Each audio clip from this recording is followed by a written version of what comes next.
Hello, welcome to Carissa Explains It All. I am Carissa, I explain it all, and in today's episode we are talking about chapter 4 in my series called The Diary of an Alchemist, in which I go through my spiritual, emotional healing, inner child work, shadow work, reparenting journey, and discover all the things along the way, spirituality, law of attraction, magic, all this good stuff. And it was over the period of about 6-7 years or so that I went through this journey, and I journaled all of it, and now I'm retelling this story on camera. And all of this came after a monumental burnout at work, at my job, trying to chase money, fame, success, all that good stuff. And that is a different series you can watch as well. So in this chapter, where we're picking up is, I was retelling, in the last video, I was retelling December 31st of 2019. I was trying to manifest winning the lotto. It was maybe a month or two after I'd learned about law of attraction for the first time ever. And so I was trying to manifest everything I ever wanted, all the abundance, all at one time by winning the lotto. And it just didn't work. And in the last video, I broke down all these projections I had about the law of attraction and really how it was indicative of my relationship with power and not feeling empowered myself, and how law of attraction is just a mirror showing you your current vibration. It is not doling out reward and punishment. It is not telling you whether you are worthy or not. It is not withholding. It just is. And so in the last video, I was able to reflect on that. And in this video, writing the coattails of that, right after that, I came to 4 really major key perspective shifts in my journey at that time in 2019 that followed in the days after that. It really helped shift my perspective on manifesting, on emotional healing, and this fallout. It wasn't like a fallout, it was just I didn't win the lotto and I was disappointed. But the reflection period after that taught me some really key perspective shifts that I want to share with you that helped me through the rest of my emotional alchemy journey, or my spiritual healing, or my emotional healing, or inner child work, shadow work, reparenting, all that stuff really kind of rided on these 4 perspectives that I would gain following that event. So these 4 perspective shifts were massive changes in the way that I saw myself and saw the world. And they're really quite short and succinct, but to really fully understand, it's one thing to know, right? To know of things. It's like memorizing a quote, you know it, but you don't actually feel and experience the fullness of that and embody the wisdom of that until you've gone through many different experiences in your life where you've been not tested, but you've had to put your belief in those principles and those values in that quote to the test by choosing to act in alignment with that rather than the old way that you've been acting. And so these 4 perspective shifts, while I was becoming aware of them back in 2019, it would take many, many, many iterations of lessons, I guess. Not that the universe was trying to teach me something or punish me or withhold reward if I didn't do these things, but rather I would have to go through many experiences in which I tried to get something, it didn't work out, and then reflecting on, where am I still limiting myself? Where am I still believing things that limit me and my capability, or limit my ability to move forward in the world in a very empowered way? And this brings me to my first perspective shift, and that is that we often we think that learning a lesson is just about learning it that one time, and then we're good, right? And sometimes it's not. Sometimes there's so many different facets to a certain lesson. Say, let's take the example of scarcity, because that's what the last video was about in chapter 3, about trying to win the lotto. And I was trying to do the polar opposite of that, which is bring in abundance, winning money. Then I could just buy everything that I want. But scarcity, imagine it like a diamond. And a diamond has many surfaces, many edges. It's multifaceted, many facets to it. And you go through an experience and you're okay, I don't want this anymore. I want this. And you work through the emotions of that. And then you choose what you want to believe. Now you're going through life again, and then you come across scarcity again. You're like, what the heck? I thought I already dealt with that. But that was really just one edge of that diamond of scarcity. There's just one facet, and then there's multiple to go through. So it's not that you're being taught lessons, it's that you have to go through these experiences to encounter the different facets of the principle that you're working through. So the principle of scarcity, or I don't know that I'd call it a principle, but the energy, let's say the energy of scarcity. There's many different facets to it, and we have to go through many different experiences to explore the nuances of that energy of scarcity within us. So we have many edges around the energy of scarcity. And so we encounter many things because we are working through all of it. It's not that you're being like, oh, you have to learn this lesson 10 times over before you're worthy of having learned the lesson or whatever, and you don't have to deal with it anymore. No, it's rather like we're going through multiple experiences to experience the different facets of that energy within us and with the world so that we can alchemize it. We can literally make it so that it is a non-issue anymore. And there are many steps to that. It's not just a matter of, I'm just going to let that go. There are many steps to that. But we have to go through many of those iterations. And so that was the first big perspective shift that I learned from having not won the lotto, was like, oh, scarcity may not be a one and done kind of thing. You may not just be letting go of one limiting belief, but maybe I kind of have a lot of limiting beliefs around this. And so that leads me directly into perspective shift number 2. And that is early on, and I would say for the majority of my journey, honestly, self-worth was kind of a really big deal for me. It was like I don't know, just a big energy to work through. And so often I would be going through my journey and like, here I have to learn this lesson again. And I would let the fact that I had to learn the lesson again negatively impact my self-worth or self-esteem or whatever, like I would be like, God, like I just must not be able to learn this lesson, or like I have so much to work through, like what's wrong with me? And that perspective shift number 2 is really, do not let the amount of times that you have to learn a lesson negatively impact your self-worth. So many of us, like, we're trying to manifest things, or we want certain goals in life, and when we don't reach it, we're like, okay, that must mean something about it, about myself, and then that lowers our self-confidence to then try again. But remember that multifaceted, this could just be another lesson, another stepping stone on the way to getting the thing that you want to manifest. It just didn't happen in this particular experience, but that just means that you learned one more facet. We cannot know how many different lessons there are to learn, like lessons, like we cannot know how many experiences and encounters we must have with this particular energy in order and alchemize all that within us in order to then become the powerful vibration that can then just attract like in what we want. I don't know if that quite makes sense, but let me get a pen because I kind of want to illustrate this. Okay, so I kind of wanted to like draw this for you, so hopefully you can see it okay.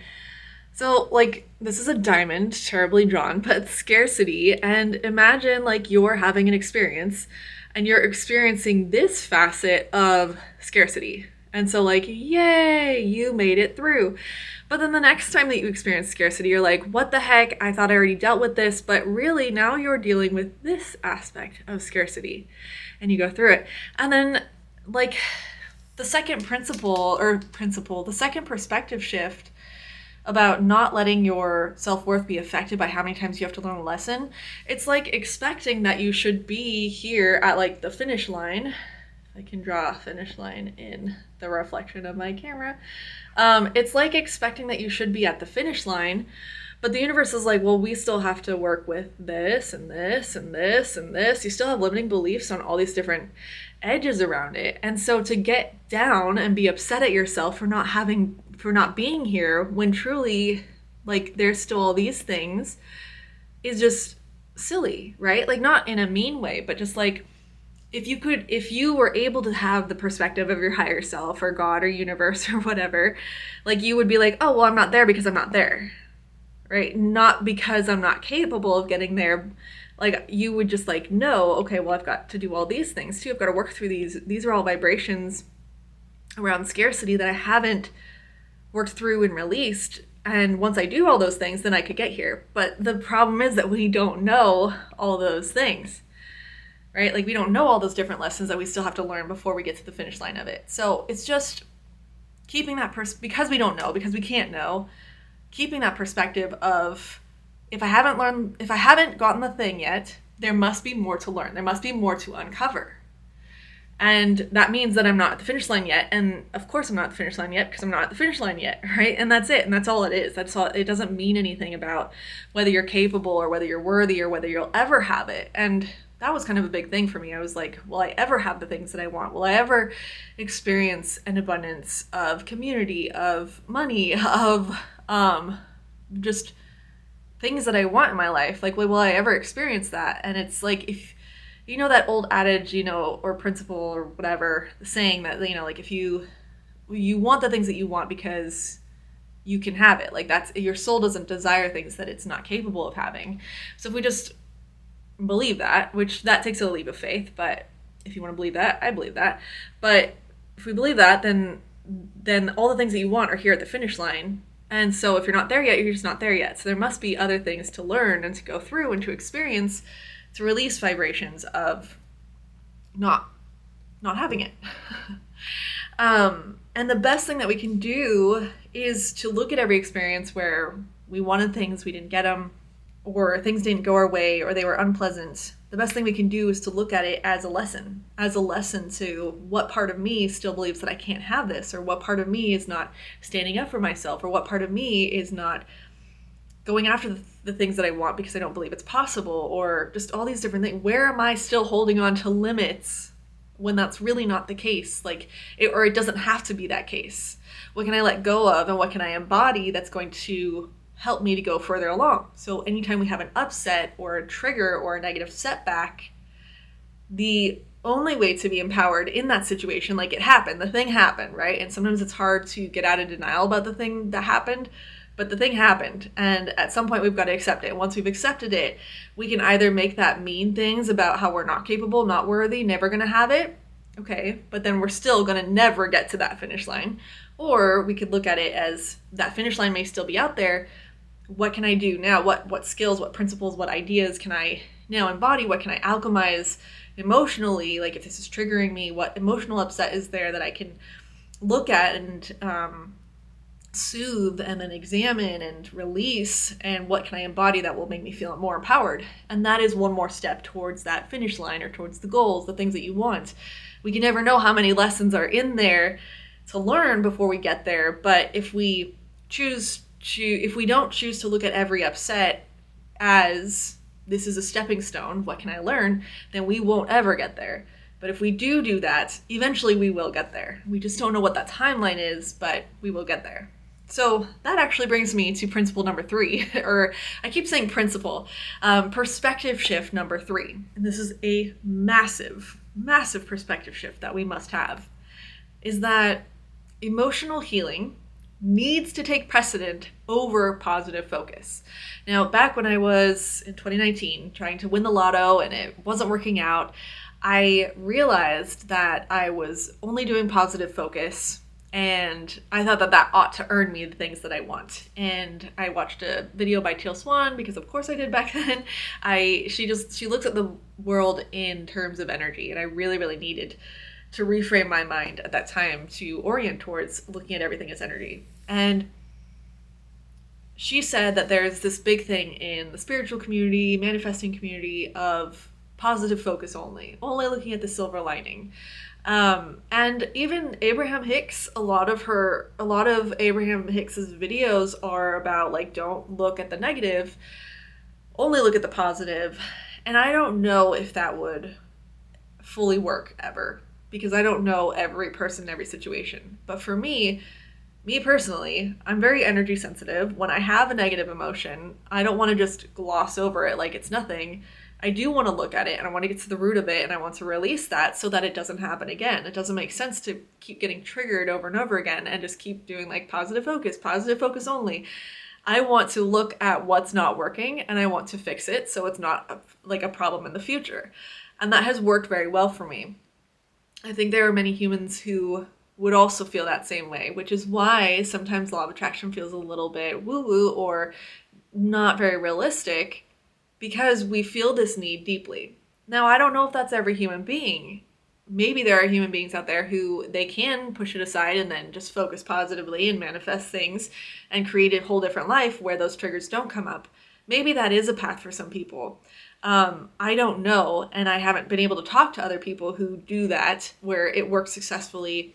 And I just haven't had the opportunity to talk to anyone who would support that viewpoint only. So I feel like, so I'm going to talk from my perspective and the experiences that I had, which is I went deep into the shadows and looked at all the negative things and all the bad things and all the horrible things and all the limiting beliefs and all this stuff, all the stuff that Abraham says, don't look at that, just focus positively.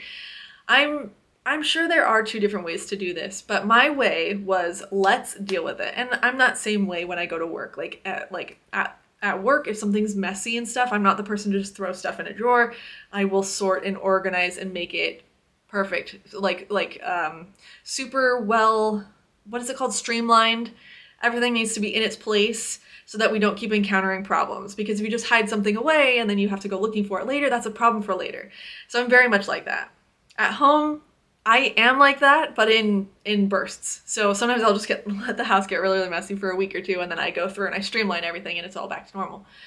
So for me, law of attraction, emotional healing, spiritual alchemy, I really wanted to go into the shadow. And I do believe that focusing on that stuff will bring more of that into your life. But what I feel like I was just bringing was more of these opportunities to work through this stuff faster.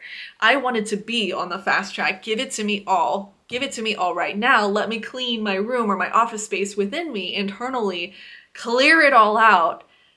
And what's left is a purified, again, not religiously, vessel, one in which I don't carry those vibrations of limiting beliefs about myself or the world because they just don't exist, because I dealt with them, not because I glossed over them and didn't look at them and only focus positively, but because I dealt with them. They're just a non-issue because they don't even exist anymore.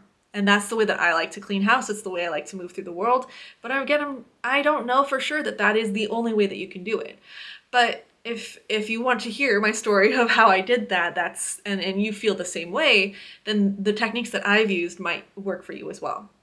So this third perspective shift, if this is the way that you want to go about things, which is to clean house, then there comes a shift that we all get to experience where we might have been in survival mode for maybe since childhood, or maybe just becoming an adult and trying to figure things out. Wherever we're at in life, we've been in survival mode for this long. But now if you're watching this video, you're probably going through like a need for emotional healing, inner child work, shadow work, whatever. And that typically, not always, but typically that need, that desire for that comes up when we have the room, the space, the mental energy, the emotional energy to be able to dedicate towards doing something that's not strictly about survival. It's not strictly about putting food on the table, figuring out how to pay your bills, all that sort of thing. And that kind of thinking, you're often in fight or flight. It's, obstacle comes up, fight the obstacle, like move through it, whether that's like, I have an extra bill to pay. I had to pay a big vet bill to take care of my cat or whatever. And now I have to work more hours. And so that means I have less time to take care of myself or whatever. Like there's that fight flight, like constantly dealing with obstacle and then no more obstacle and kind of going back and forth through that. And you're just getting through in survival mode. But at a certain point, we get to a point where we're like, I'm actually okay. I have paid the bills. Things are working out okay.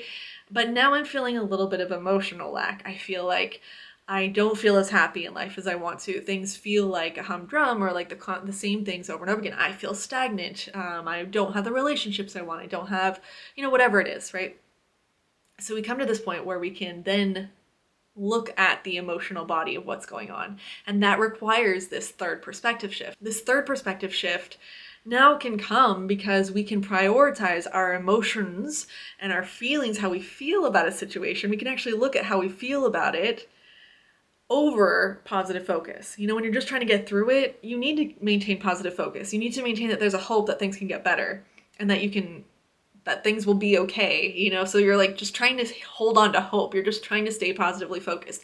You can't really deal with anything more negative than is necessary because there's so much negative or so much that you're fighting or struggling with that, of course, whenever you can, you're trying to stay positive, right? Trying to keep moving forward. But now with this shift, now priorities are shifting, so does our focus.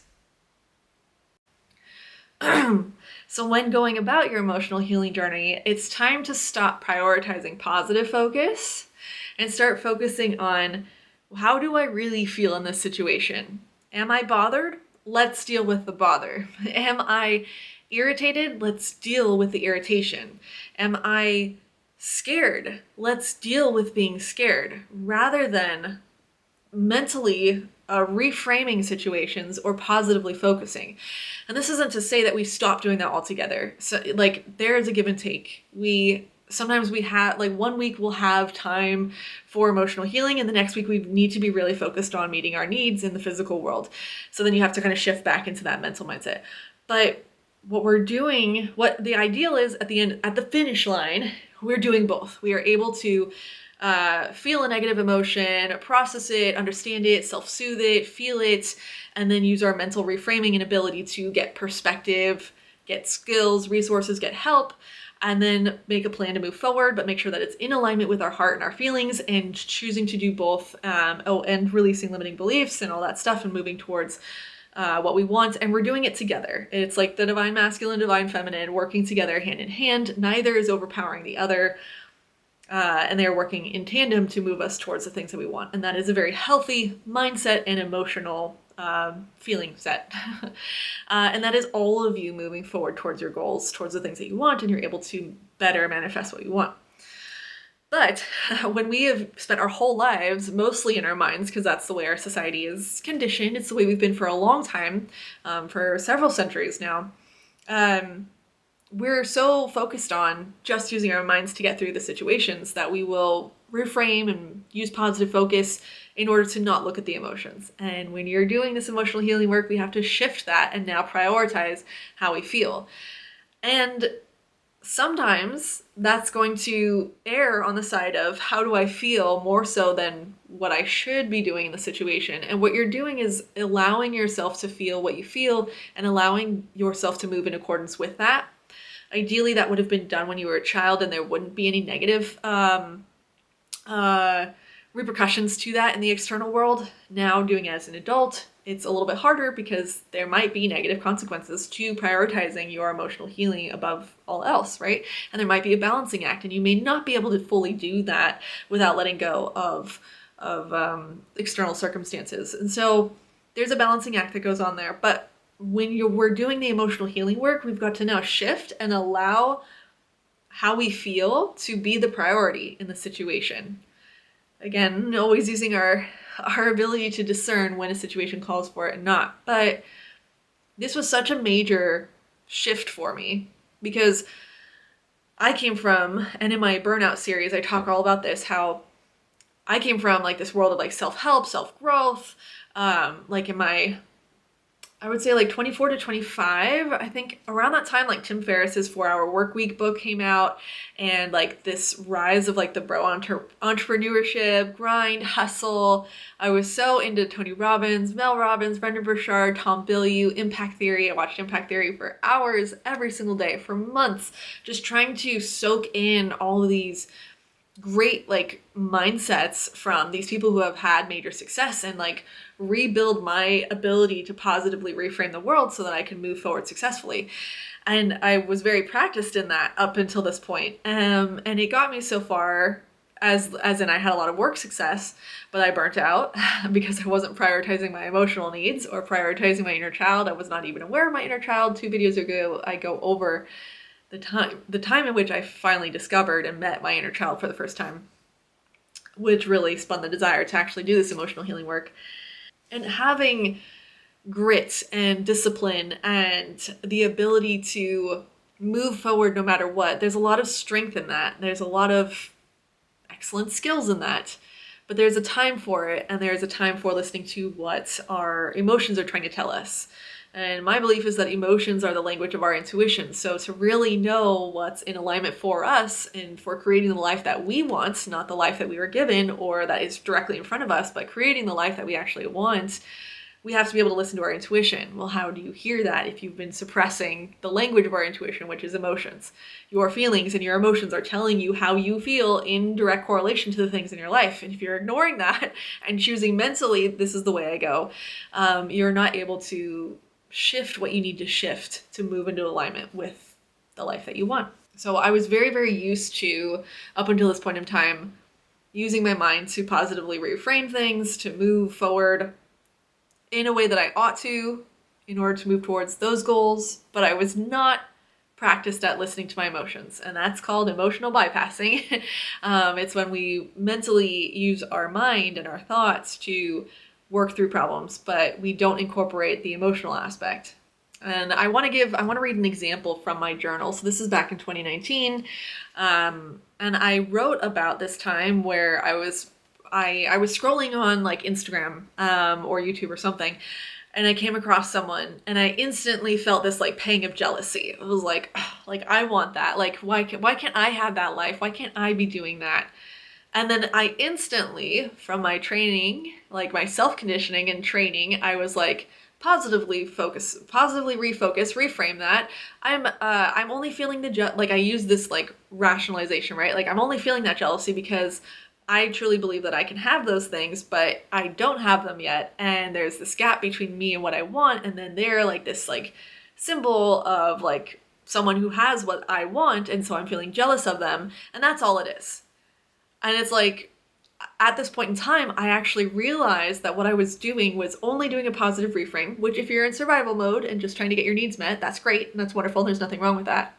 But when you're going into the emotional healing and reparenting and inner child and shadow work journey, what we need to do is to shift that perspective and now say, oh, let's catch that and ask, why do I feel like, what is this feeling of jealousy? What is this really indicating? Where have I felt this before? How can I soothe this feeling? How can I, sorry, my cat was wandering around. I had to go get her. But I forget what I was saying, but I'm going to read from my journal. I wrote, for example, when I look at social media, I rationalize why I feel irritated and jealous of people who are succeeding in doing what I want to do and feeling happy and freely expressing themselves. And I gave examples of like 4 or 5 people that I felt this with. So I wrote, I immediately jumped to the positive reframing and explanation of why this is. I know it's because a part of me knows that I'm capable of that, but not living up to my potential. It feels like they're taking my space or doing what I'm supposed to do. I know that's limited scarcity thinking and a fixed mindset. Instead, I should need to be happy for them and their success and the fact that they are positively impacting other people. They are being the change that this world needs. So I need to be happy and not have these icky feelings like jealousy, annoyance, hypercritical, and hyper judgmental. But then I also wrote, those are great mental tools to move my thoughts forward, but I haven't done the emotional work to heal the soul and help it move forward. And that would be to sit in these emotions of jealousy, annoyance, hypercritical, and hyperjudgmental, feel them, understand where they're coming from, get to the root cause of them, and begin to heal them. So this perspective shift is really crucial because to do the emotional work, I wrote it all out in my script. So I'm just going to read it because it's best said and I already wrote it, so rather than trying to remember it all again. So this perspective shift is so good for our emotional healing and inner child work journey because what's supposed to happen in life is this, like we have that lesson, right? Just like the diamond, the scarcity. We go through one of those facet points. There's obstacle, right? We feel triggered emotion, upset, frustrated, annoyed, sad, whatever it is. The idea is to become aware of that sensation in your body. Where am I feeling that? What does it feel like? 2 videos ago when I talked about the inner child, meeting my inner child, it felt like tightness in my throat that I couldn't speak what I wanted to say, what I really wanted to say. I was like, not suffocating, but I was like holding on and suppressing what my inner child really wanted to say in that moment, which was not what I thought it was going to say. It's an interesting video. You should go watch it. But anyways, become aware of the sensation in your body.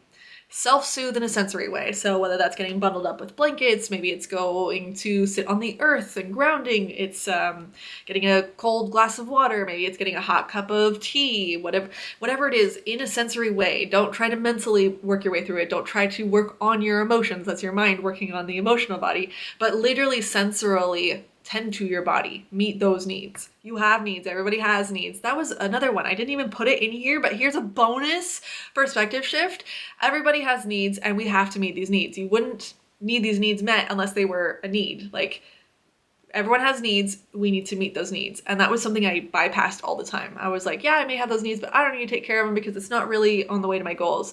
If you have the needs, you have to take care of the needs, meet the needs.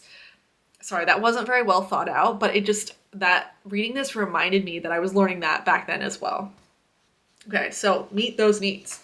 and then deal with any emotional resistance you have to meeting your needs, because you have needs, they need to be met. If you have resistance to them, it was probably conditioned resistance for me, definitely growing up with caregivers who pushed their own needs out of the way in order to go after their goals. And so I just learned monkey see, monkey do, and that's what I did too. But once I started meeting those needs, it was much healthier, much more well balanced, which made me more capable to do emotional healing and then to move on towards my goals. So self-soothe in a sensory way, then get to understand the emotion itself.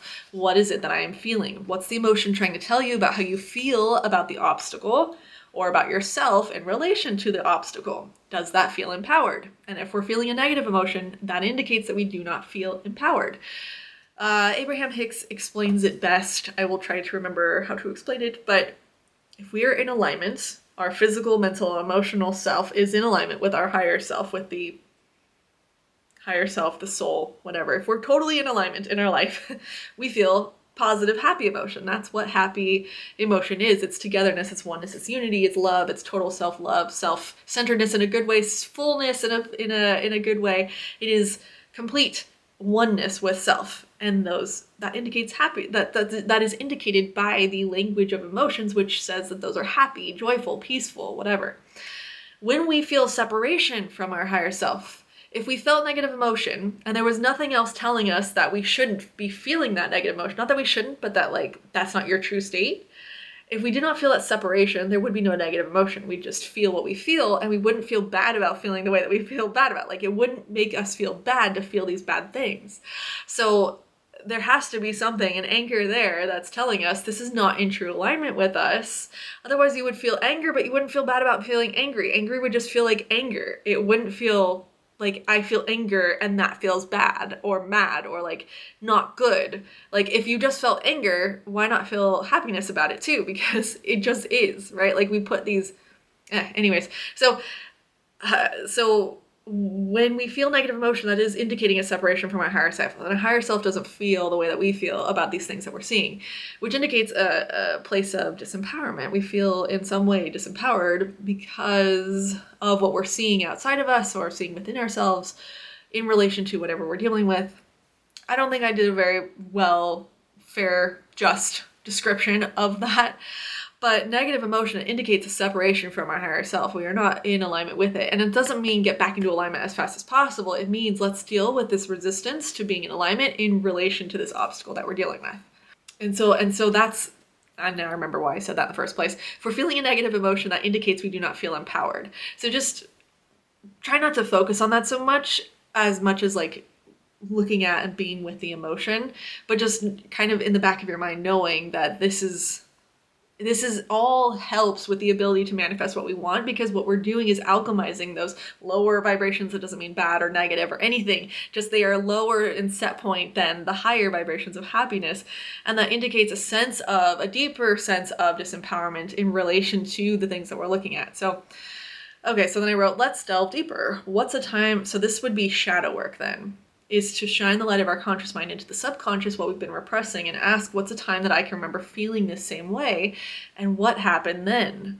What did I make that mean about me or about the obstacle or the outside world? Am I perhaps doing the same thing now? And that's all that a trigger is telling us we have an emotional upset that we had long ago, or maybe a week ago, or whatever. These things happened in the past. It was never resolved emotionally, and now we've been given the opportunity to positively reframe that, to work through that now. And sometimes you just need to deal with the situation, not the emotion, and that's okay. Discern what is best for you. But if you have the space and time and ability and a knowledge and awareness to deal with that emotion and go, let's go deeper. Let's find out when I have felt this before, because it's clearly still bothering me. So let's go back and look at when I was feeling this before. What happened? What did I make that mean? What explanation did I give it about myself or about the world around me? And so what is this negative or limiting belief that I hold in relation to this current obstacle?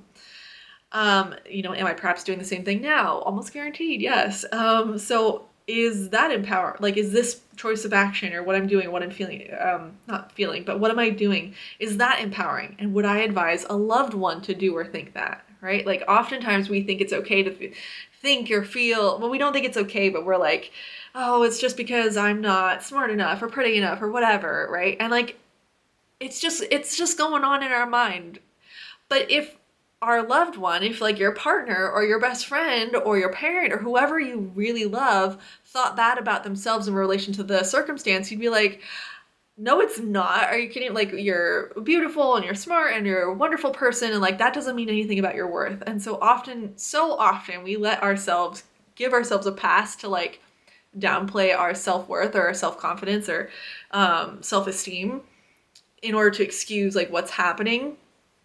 Or like we let that be the excuse, and like that's not okay. That's not what you would allow a loved one to talk to themselves about. And so we've got to start putting those boundaries in. Like, I am not allowed to talk to myself that way.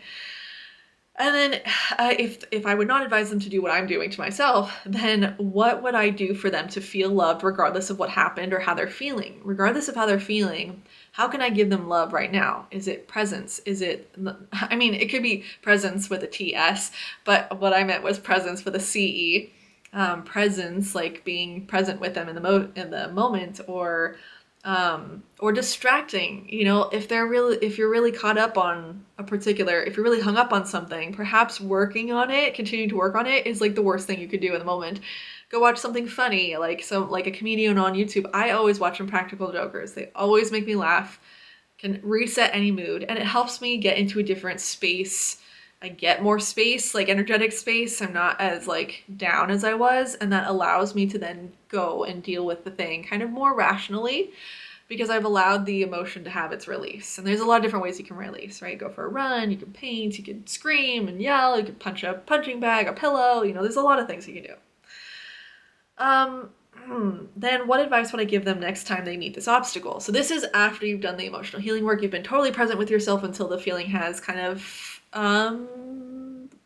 what's the word I'm looking for? Dissipated. Like the feeling is kind of past. We have shown ourselves love unconditionally. I love you no matter what you're going through. This isn't an indicator of how worthy you are. I just love you. It's okay to feel what we're feeling. Maybe we've looked at the past and like uncovered why we felt those things. And now we're in a place where we can look towards the future. Let's go look for something that we can learn, some kind of principle. I always like Pinterest. If I'm like, hey, you know, I was feeling really impatient in this situation, maybe I'll go look up quotes on patience and how to embody that more. And I'll put together a vision board and I'll print it and I'll carry it in my purse and reflect on that in the days to come. And that release of the emotion, allowing yourself to feel the emotion, be with yourself, allow it, it's okay, there's nothing wrong with feeling this emotion, allows yourself to express what you're really feeling, allows you to put up boundaries, allows you to resource yourself with more insight or perspective that you can use next time. And that's all a mindset kind of thing, right? But we're choosing to not ignore the emotional upset, right? And then commit to following that advice. And now, you know, after you've done all that, then it's like, how can I make myself feel relaxed and good right now? You know, trying to go back to normal life and do what you were doing before when you've had this kind of upset is not the kindest thing. You know, like you would advise your person that you love, you'd be like, let's do something fun. Let's get back into the rhythm of life of like, everything's okay, and then move forward. So it's all about being that parent or guardian that you needed in your life that helped you move through an upset. And that can be really hard to do on your own. I did it all on my own, which then at the end of my shadow work journey, I had to heal a big streak of hyper independence. And I don't think there's anything wrong with that. It's just the way my journey was. But if you are able to access a therapist, they can hold that third-party space to kind of guide you on how to move through this and allow you to express and then help you to stay balanced in your mindset and your emotions. But know that you can do it on your own, but also seek out as much resources and help as you can. I did too. It wasn't like I just all came from my mind. I watched so many YouTube videos explaining how to do different things and move through different emotions. So all that is to say, I feel like I went on a bit of a tangent, but it is a different type of way of living when you're doing emotional healing work. And because you're now focusing on allowing your emotions a language rather than positively reframing everything. And yeah, I was just learning this at that time after having not won the lotto, after experiencing one of those lessons of scarcity of, you know, maybe I've got more limiting beliefs than I thought I did around this. Maybe I'm going to have to learn this lesson over and over again, right? That's perspective shift number 1. And perspective shift 2, it doesn't mean anything about me. If I'm not, I keep grabbing this, but if I'm not at the finish line, I'm not at the finish line. And that doesn't mean anything about me. It means that there are many, many more facets to uncover around this energy of scarcity, and that's okay. And perspective shift number 3, in order to do the work that's going to help me move from this old way of being, I need to prioritize the emotional body and the emotional experience of what I experience through these lessons, rather than just doing the mental mindset focus of, uncovering a limiting belief and releasing it, and then doing the visualizations and the affirmations if you're trying to manifest. That's all mental. But we have to prioritize the emotional body, because emotions are energy in motion that is running through us. That is the vibration that we carry. And law of attraction does not respond to your thoughts. It responds, well, kind of, but because that is an energy too. But like, it responds to the wholeness of your energy. And so no matter how much outward behavior you do that looks good or is right or is in alignment, if you carry those limiting beliefs, it is responding to all of that energy, which is why we experience lessons in different degrees as well, right? At first, my lesson of scarcity, I was like trying to bring in the lotto, all the abundance at once, and it was just a no, of course, because like so much. But then I would start to experience different degrees of scarcity, and as I let those go, I start to experience increasing degrees of abundance. And I think that's something too, when we try to manifest, often we try to manifest the big thing that looks like the finish line, but really it's going to come in degrees. And the tips and the balance of, like, maybe we had like a lot of stuff we didn't want and hardly any of the stuff that we do want. And as we do the work, it starts to tip in the other direction. We experience more and more abundance and less scarcity. And it doesn't, a lot of times too, I would experience abundance and then I would have this moment of scarcity. I'm like, what's wrong? What am I doing wrong? And again, like, relax, just like, it doesn't have anything to do with my self-worth. A lot of times I made it about my self-worth through so much of my journey. Like, what am I doing wrong? I must be doing something wrong. I must still have a limiting belief that I'm not addressing, and that's why I can't manifest in my abundance. And it's okay to let the journey be the journey. And if you're not at the finish line, it's because you're not at the finish line. And if you don't know when that finish line is going to come, or if it's ever going to come, but like, try not to think on that, because I feel like that brings up negative emotion. But like, if you're not sure when the finish line is going to come, something I learned from Tom Bilyeu is to enjoy the process, enjoy the journey of it. If success is never guaranteed, then you could spend your whole life chasing success and never get there. You could spend your whole life going towards that finish line of having eradicated scarcity from your vibration. But if you never get there, did you at least have fun on the way? Like, that's the only thing you can guarantee, is that you had fun along the way. So don't forget to live. There's bonus tip number 2. Don't forget to live your life while doing this work. For me, I tend to obsess obsessively. And I obsessed over shadow work, emotional healing, and inner child work for the 6 years straight.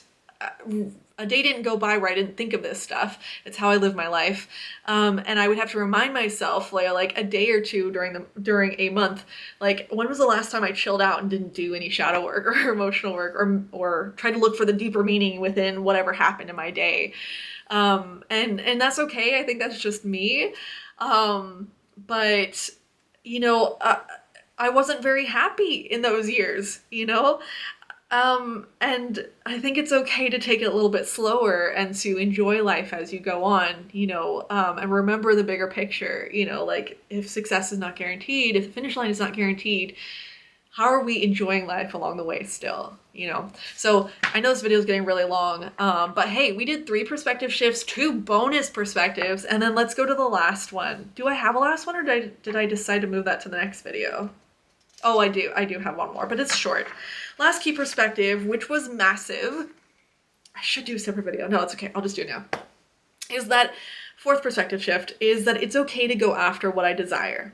Desire is not bad. I really associated desire with those friends of mine who did not work hard for their life. Like, my parents worked really, really hard. They were very, very poor growing up, and so they worked really hard all through while I was growing up, so I associated hard work with being a good person. And so when I went out into the world, I moved out of my parents' house, went off to college, I worked a job the whole time I was in college. After college, then I went full on into a job, and of course, like, I obsess, and obsessively so, I made my entire life about my job. And recently, like, in my spare time, I was reading all these books on how to be a good leader, manager, a good, just organized, like all these things. I was trying to be the best version of me possible within the setting, which was work. So I associated hard work and struggle with being a good person, and looked down on people who were like going after what they wanted, like as far as like desire, like if it brought them happiness, like, oh, they want to go out and hang out on a Friday night. Well, I don't have time for that because I'm trying to get ahead in life, and like would look down on them for having fun. And so I really had like, I had my wires crossed so hard on that. Like, it's okay to go after what you desire. And I don't think that this will probably broadly apply to a lot of people who are watching this, but for those that do, this is a really big key perspective shift when you are doing emotional work, because your desire is what your higher self, your alignment of your mind, body, soul with the higher self, or whatever you want to call it, future self, spirit, whatever, like all that is in alignment. And the epitome of that, of living that wonderful life in alignment, is desire. That you're going after the things that you desire, and desire is bringing in happiness. So if you've got your wires crossed and you think, I need to be working really hard and struggling through life is a conflict to be worked through all the time, you're never in alignment with the totality of you, which is desire and happiness and beauty. There can be a balance. There is 100% a balance between the two. For me right now, I'll be really honest, I'm really enjoying my life outside of YouTube and outside of work. Like, I have a community of people who we talk about these kinds of things. I get to be totally myself with them. I am taking a belly dancing class. I am taking a meditation psychic class to like ground and center my energy and move it. And it, like, my life is very full and I'm very, very happy. And because I'm going after the things that I desire. But what I have felt deep down, it feels a little bit like a should, because it feels like a responsibility, is to do this YouTube series. I feel strongly that the 20, 30 journals that I spent years going through, the writings, that my experiences should not be just trapped in these journals and never shared with the world. There's so much that I went through, and so much hurt and pain and suffering that I see in this world, of people who, like, if I could help them through those things, because I went through those things, that this world would be so much a better place. So I am balancing my sense of personal responsibility to contribute to the world, to humanity, to our species, with my very personal desire for, I just have a lovely life right now. I'm very excited, very happy. I feel very peaceful because I know who I am. I'm confident in it. I've done all my shadow work and my emotional healing. I don't know if we ever end that, but I've gone through the bulk of it and released it, that I am living very happily now. There's a balance there. Now I have like swung that pendulum to the other side, where now I value desire over maybe a bit of personal responsibility for what do I bring to this world, because we are not one single unit, right? I could continue to do the things that I love and desire, but maybe 20 years from now, my job won't exist. The place where I go to earn money won't exist, because of how corporations and AI and government have all shifted and moved, right? So there's a personal responsibility to partake in the world of humanity, of community, of the people that I live in. And so I have to learn to balance that. And I think back then I prioritized hard work and struggle, and you must be in the world serving your fellow human beings. And I swung to the other side. And like everything, there's going to be a balance. So I'm coming back into that balance and feeling like, okay, I'm going to make the YouTube videos. It takes more effort, right? I have to spend several hours going through my journals, reading through what I've gone through, scripting out something, trying to make it like resemble some form of like formatted, like cogent kind of, I don't even know if that's the right word, but like something that is helpful to you, the viewer, you know, like, and helping you and anyone that watches this video. So it takes a little more work and more effort, but does that mean it's a bad thing? And like, just because it doesn't give me a high, like say my other classes do, or the other things I'm doing in life, does that mean I shouldn't be doing it either? You know, like bringing that into focus and into balance. But all that is to say, that fourth perspective shift was that desire is not bad. And desire also needs to be in balance with personal responsibility within the community of humanity as well. But just struggling and back then I was so attached to the struggle and to the conflict, and felt like that makes you a pious, good person, that makes you someone of good character, that going after what you desire is diametrically opposed to that, and it's not. They're just, I think, they're not even opposite ends of the spectrum, because I don't feel like desire is directly opposed to that, but they could be on opposite ends of the pole, or somewhere in between. I don't really know. I wasn't really planning to do that, to talk about all this when I was scripting out this fourth perspective shift, but hopefully it was helpful. I'm not even really sure where to wrap it up, but I think I should just wrap it up here. My next video, goodness, I had to get my notes for my next video because I haven't totally like scripted out what it's going to be, but I was just going through my journals and getting the timeline. So I guess my next video is going to be going through January of 29, was it 2020? No, maybe I have my timeline wrong. I think my lottery video was 2018. Yeah, shoot, sorry. My last video was in 2018, January 31st of 2018. And that's where I am right now, is like January of 2019. But this is like the fun stuff where I actually get into the spirituality and these more like mystical components and the emotional healing.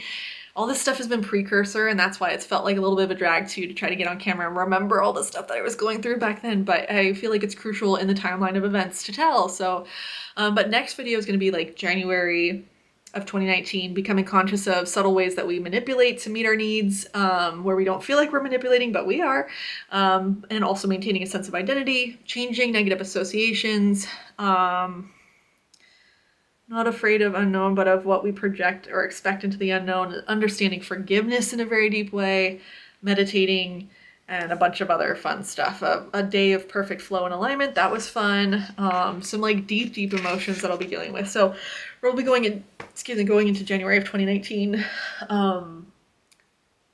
So yeah, lots of good stuff. If you're watching, thank you for watching. I know this is a long video. Hopefully I didn't ramble too much. I struggled a little bit with the structure of like how to make it come across in a very like cohesive way. So hopefully it was helpful.